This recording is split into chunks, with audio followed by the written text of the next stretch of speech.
Ladies and gentlemen, seekers of light and secret knowledge wherever you may be, you are listening to Points of Light Radio, the podcast dedicated to taking you past the apron and behind the closed doors of lodges everywhere. And here is your host, Stan Miller. Hello, brothers and sisters. Shalom. Assalamu alaikum. Where would you like to go today? What would you like to learn about? Well, in today's segment of Points of Light Radio, how about we go right to the other side of the world, shall we say?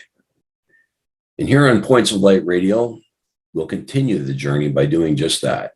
We'll be fellowshipping with a gentleman named Billy Chan, or shall I say, Sir Chan. Sir Chan is the chapter commander of the World Brothers chapter, Knights of Rizal in Macau. Now, I'm sure that most people, even those involved in fraternalism, have never heard of the Knights of Rizal.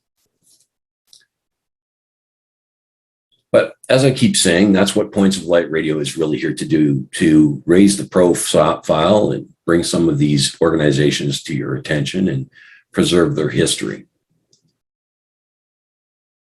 Now, to give you a brief insight on the Knights of Rizal, it is an order of chivalry from the Philippines. The history of the Order of the Knights of Rizal dates back to December 30th, 1911, and was created to honor and uphold the ideals of a Philippine national hero named Jose Rizal. Jose Rizal was a Filipino nationalist, writer and polemist, active at the end of the Spanish colonial period in the Philippines.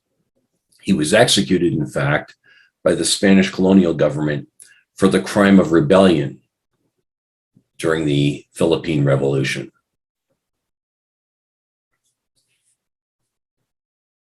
Today, the Knights of Rizal members meet in chapters.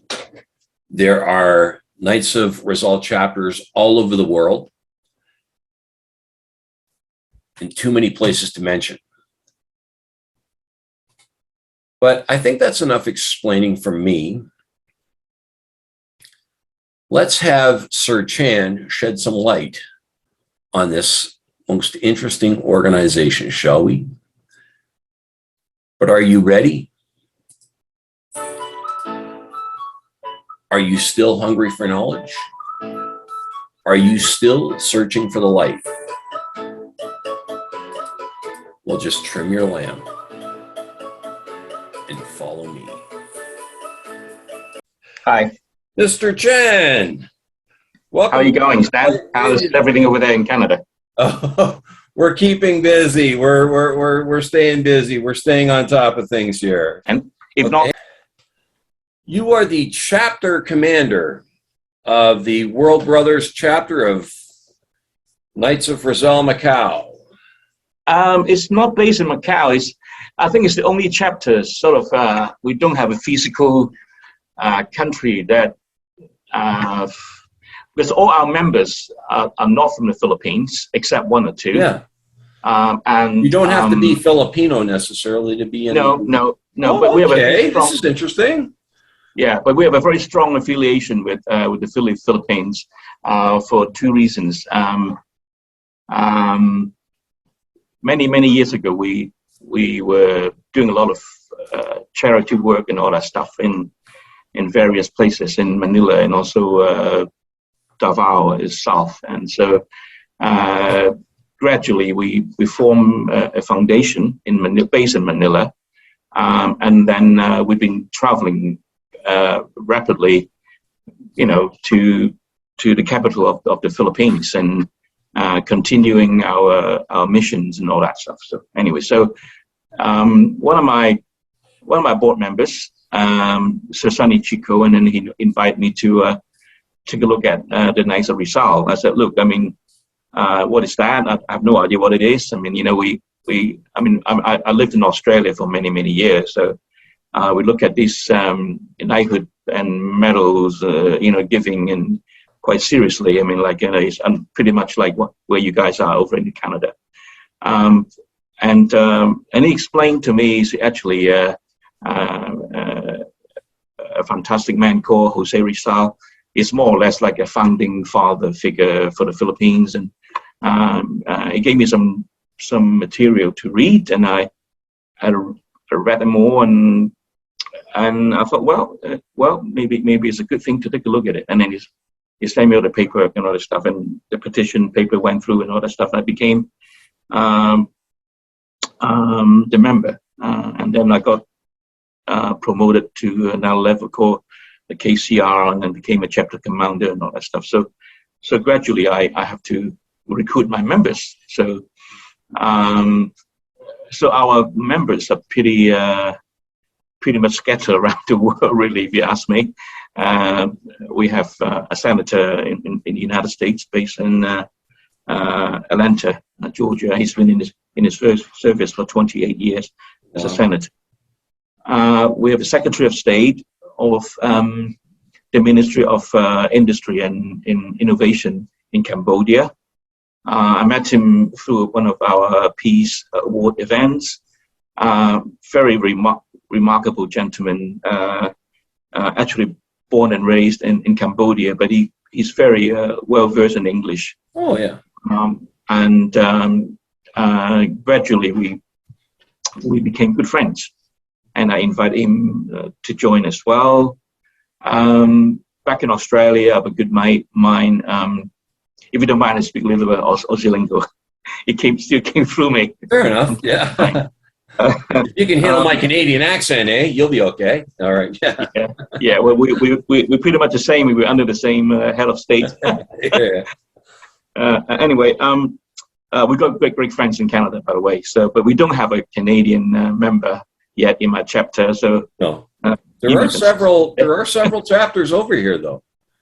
Yeah, I met a few of them. They're lovely people too. You know, I met some people from the United States and the Filipinos, and some from Europe as well. So I went to one of the meetings in London before COVID, of course. I met quite a few of them. For interesting characters, but we have a small chapter here internationally, and that's why we call ourselves the World Brothers. Well, I understand now why you're saying that. There's people all over the world in your chapter. Yeah, that's awesome. Australia, we have good members. Actually, we've got one member in Australia. His name is Dr. Ross Hawley.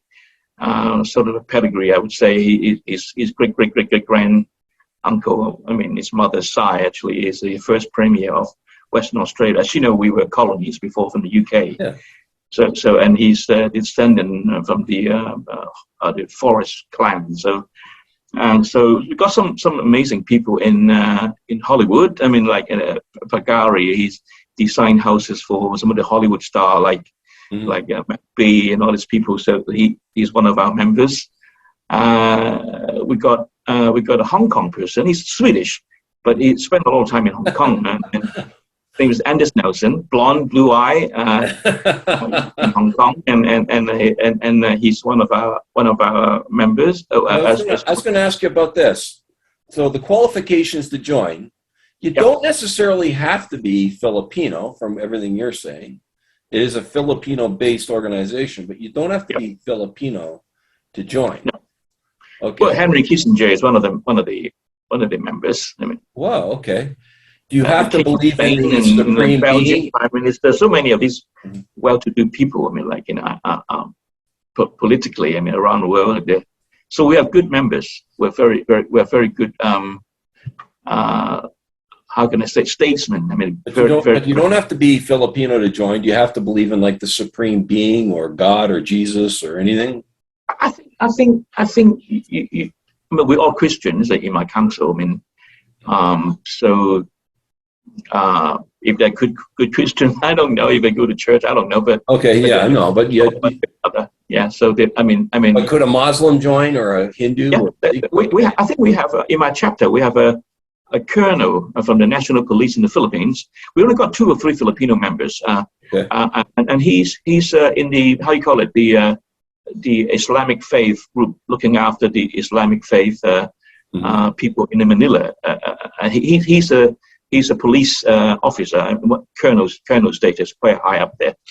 So, but do you allow women? Do you allow women into your chapters? Pardon? Do you allow women into your chapters? They have a lady of Rizal, which is separate. Okay, so they have their own appendant body. Yeah, well, as far as I know, it's one of the oldest. How would I say? The oldest order in Asia. It date back in 1911, like way back. Do you have a degree system? Yeah. First, second degree? I think you got KR, you got KCR, you got the KOR, and then KGOR, and then KCR. KGCR is the highest, the grand course. So there's four degrees or five, or? KR, KOR, KCR, KGOR, and KGCR 5. Okay, yeah. And how long does it take to reach each one? Well, it depends how much contribution and how much you do for the chapter. Really, I mean, okay. As far as I know, there are many inactive members. Yeah. They join or they're being knighted, but they never come to meetings and stuff like that. But COVID really is a big hammer. I'm not able to go back to Manila for almost 2.5 years actually. So I also have a peace foundation over there. I mean, nothing like Nobel, but we do select good awardees or laureates, if you like, until COVID in 2020, and I'm not able to travel there because in Macau here we're still subject to a lot of those restrictions. Coming back, we've got 2 weeks of quarantine in a hospital and all this stuff. So, and I got to work here in a big university in charge of a big center here. I'm not able to travel freely. I don't want to eat up my annual leave either. So, yeah. How long has your chapter been around? 2018, so it's quite a while. So okay, 4 years. It's a fairly young chapter. That's good. Yeah. And when do you meet? How long are the meetings? Well, we used to go to all these international conferences in Manila or overseas. My chapter, we have our regular, how you call it, events and activities. I mean, just a week ago, we Pedro and Carlos and myself, we donate quite a lot of food to the Filipino communities here in Macau. Yeah. Because of the COVID, they have been doing very hard. I mean, the community here. We've got about 29,000 Filipinos living in Macau here, mainly working in the hospitality services. But you meet monthly? So we say your chapter? We meet because Macau is very small. I mean, I base here now, and we always have meetings, sort of giving award to some of the well-to-do people. They do good for the community. We sort of, not regularly, but, we sort of meet quite regularly. You have a lot? Like, do you have a chapter, like a building do you meet in, or do you meet online? We all members of the military club, so quite old. So it's sort of it's a Portuguese setup. I mean, we always meet there, unofficially, under one roof, to sort of share a cup of coffee and chit chat and just stuff. Kind of informal, because we. Oh, okay. COVID really hammered us in terms of having regular meetings. So, okay. Yeah. So what are the dues? How much are your dues? We do meet regularly. Yeah, we still have four regular members in Macau. I mean, one sort of left because he had to move on to other jobs, and I think I just spoke to him this morning. He's back in Washington D.C. He's an American. So, but we do have a very strong affiliation, one way and another, with the Philippines. I mean, what are the dues to belong to the Knights of Rizal? Well, you send a petition letter with a couple of signatures and guarantors and nominees and nominator, and quite a lengthy process. And then when they're approved and they send you a letter, yep, you're in. So then you go for a ceremony, that sort of stuff. And it's pretty. What are your dues though? How much does it cost to be a member? You mean money wise? Annual dues, yeah. Your money wise. Yeah, very small. I mean, nothing to write home about. Oh, you can have a one-time fee, become a lifetime member, subject to their approval. Oh, okay. So, quite a lot of my members actually are really lifetime members. So it's very small. I mean, nothing to. Oh, okay. Very, very small. But the makeup of your lodge, what would you say? Young, old? You've described people from all over the world. I'm 62. So, oh, you're still young. Yeah. Where hair dye works. Yeah. All my other members probably about the same age. I mean, maybe a few years younger. Yeah. What do you think? A couple of them probably older than me. I mean, Sonny Chico, he's the mediator of the Supreme Court in the Philippines. He's probably 5 or 6 years senior. I mean, I never asked his real age, but he's an elderly gentleman. And what else? Senator Jones, probably the same age. Ross, Holly, same age. But we address each other like Sir Lobo, Yeah. Sir Pedro. I mean, it's a nice little setup, and we're happy to do it, and happy to also contribute. And we do a lot of donations, a lot of whenever there's an earthquake or they need PPE to be sent, we send a lot of stuff over. And also we also send sometimes some medical equipment like ultrasound machines for women's health, because especially southern part of the Philippines, many women they've never been to a gynecologist before, like here in Macau, people go, like, my wife would go for like a checkup every second year for pap smear. But in the Philippines, a lot of women, they sort of being neglected, not because of whatever reason. It's just also many like of a lot of places, rural health, right? It is. Yeah, exactly. In rural areas, it's hard. And also we go to Cambodia as well. We don't just stay in Manila. Sometimes we donate ultrasound machines or surgical equipment to Phnom Penh, the capital of Cambodia, with the help of one of our members, and he's the Secretary of State.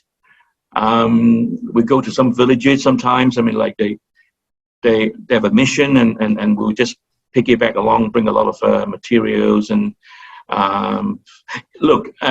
even expired paracetamol over there is a luxury. So for many places, just outside of capital city, you can see a lot of poverty. So we send a lot of those medical goods over to help the folks down there. Many of them actually, they're illiterate. They haven't been to school, so they don't read. Wow. So we have a color code, like pink is for gynecologists, like red is for surgery. Wow. We have a bus full of gear with a generator. We just set up ultrasound machine and you can get scanned and stuff like that. So, that's good. And a little fridge we can put medicine and all that stuff. So yeah. Well, I mean, really heartbreaking stuff. I remember my wife and I, we went there first time. I mean, we saw, there's no few hospital. We had to not rent. We have to use one of the orphanages on the outskirts of the capital. Then I saw a lot of kids.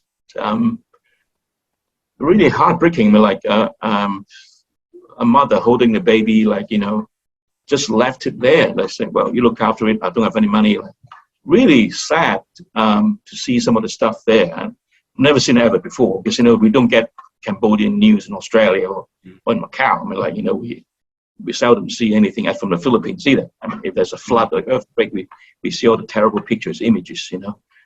Still maybe 10, 15 second news. We don't see. You also got the help in that case. You did get the help. At least you had that satisfaction of knowing that you got to help out a little bit. Did something anyway. We were able to give you something. Well, we do it not for the fun of it. We do it sometimes like, well, let's do this. But before COVID, of course, right? Let's do this. Let's do a mission. Let's go down there. We'll donate the stuff, and then I remember one time I went to Davao with actually I sent over the machine first. Free of charge. This time it wasn't for women's health, for men's health actually. Mm-hmm. Prostate. I mean, we sent out like a machine with it's like a laparoscopic machine with camera, with a screen, and we brought along a surgical team over to teach the surgeon how to do a particular procedure, and they found the patient. We sent a team to teach their local surgeon how to operate with with the latest advancement. So we saw the lack of how would I say it, modern facilities there. Yeah. So we did a few these big missions over the years. Yeah. Before COVID. What would you say though that the Knights of Rizal have done for you? Well, I get to know Philippines more, and I get to read the literature because I did know the backstory of it. I mean, in this region, the ramification and all that is because of colonialism, and Hong Kong was a British thing, and Macau, where I'm here, was a Portuguese thing. Yeah. They've been here for the last 500 years. Probably per head capita, we have more churches here. And then I found out in the Philippines, we all knew that they have a similar background, the Hispanic, not Portuguese, Spanish background, and we didn't know the backstory of it, and how the American came about. The Spaniard sort of basically left the place, and we knew that this person, Jose Rizal, did quite amazing thing. And if I didn't join this knighthood order, I would have never learned all this stuff. And I found out much later that he actually, as you know, Sun Yat-sen, Dr. Sun Yat-sen, he was a revolutionary, overturned the Qing dynasty, became the Republic of China, and he's also a figure, a quite strong modern Chinese figure. During the British colonial time, he was actually in Hong Kong. And I did know that Jose Rizal was an ophthalmologist, and his practice only like a couple of streets away from Dr. Sun Yat-sen. So they're both medical doctors, and they're both revolutionaries. And I learned all this stuff, and it's very interesting. I mean, people may look at it differently. I mean, they have a medal on the chest, and they're proud to hang that thing on the wall. But I don't look at it that way. I look at it from a historical aspect. I learned more about the Philippines. Very sadly, even you talk to some of the Filipinos here, they don't actually pay much attention. Yeah. So no, but it is one of those things. It's one of those things. It's very casually, Stan. So I'm telling you how I feel. Sometimes it doesn't represent all my other chapter members. No, I understand, but it's amazing how things like that. For instance, I interviewed a gentleman from the Black Preceptories in one of my previous segments, and it's funny how something like that came from the United Kingdom is very different over here. Like a lot of the Irish or the Scots-Irish don't belong to it and don't know the first thing about it. But the funny thing is, people born and raised in Canada do. Yeah. It's funny, you talk about Scott. I mean, I met a gentleman. He's so Chinese looking. I mean, I'm talking about you look at him in the streets like a guy working in a restaurant. But he's a bagpipe player. But he's from the United States. And then he was doing the piping for one of our Queen's, it's the British Chamber of Commerce, and the Queen anniversary. They call it the Jubilee. Just not long ago, actually, a couple of months ago, to the Platinum Jubilee, 75 years on the throne and all that stuff. And it was playing the pipes, I take the high road and you take the road. I mean, I thought, wow. I mean, yeah. I mean, amazing. I mean, you don't know it until you see it. I mean, things actually sort of never cease to amaze me. I mean, life is like this. I mean, expect the unexpected. Yeah, exactly. Well, Mr. Chan, you did tell me you were busy, so I'm going to let you get back to your duties at the hospital there. Thank you very much, Dan. I mean, I wish I could spend more time with you. I just have to do a few things because we just came out of lockdown, back to zero and we have 0 case now here in Macau. God bless. And then we'll have a meeting. So we gradually have to. I run a medical school here. Okay.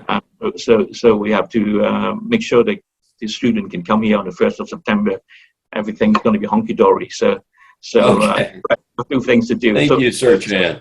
One day I'll love to visit you in Canada. Okay, thank you, Sir Chan. Have a good day. Sir Chan, brothers and sisters.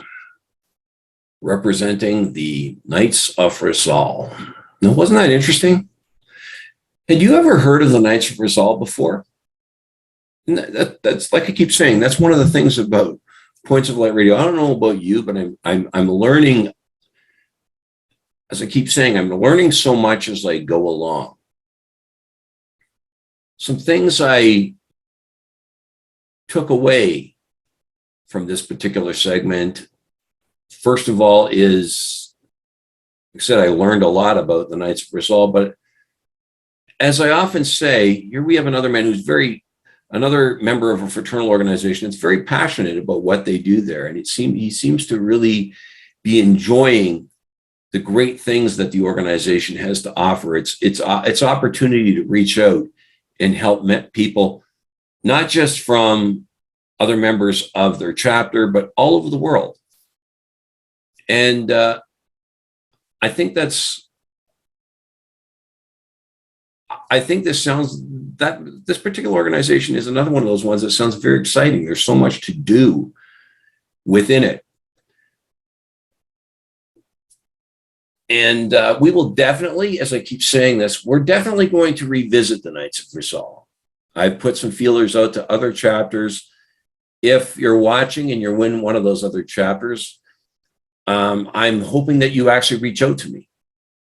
And we will definitely put your chapter on here.